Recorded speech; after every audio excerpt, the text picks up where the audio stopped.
I was usually pretty keyed up, and the days were pretty long, and traveling was not always easy because for a long time when I was starting with Georgia, I was the only guy living over in Atlanta, 20-some-odd years, and before that, Nashville, Tennessee. So I was commuting a lot and commuting alone, and it was tough. But I had a TV fishing show going also, and on Sundays was our film day.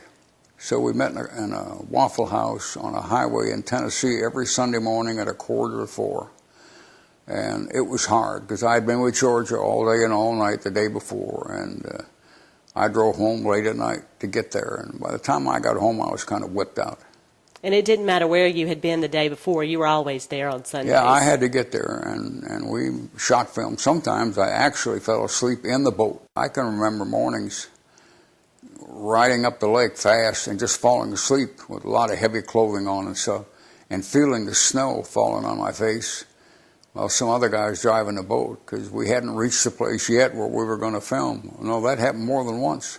Now, your dad is who introduced you to fishing, right? Yeah, he really did. And you're not from Georgia. No, you're from Minnesota. Minnesota, yeah. We fished up there, and we fished in the Dakotas, and a little later on we hunted in the Dakotas a lot together, and a little bit out west, Montana and Wyoming. He was quite a hunter, and he hunted a lot before me, before I ever had a gun. He was afraid of the gun. I think my mother was the reason for that. I don't think she wanted me to have one. You got your love of hunting and fishing from your dad. You got your piano playing skills from your mom. I guess my mom or my sister. My sister was brilliant, and she played heavy classics, and she could read anything. But she was playing Brahms and Mozart and Beethoven, and she didn't play anything else. I never learned to read well, not really at all. I played by ear mostly.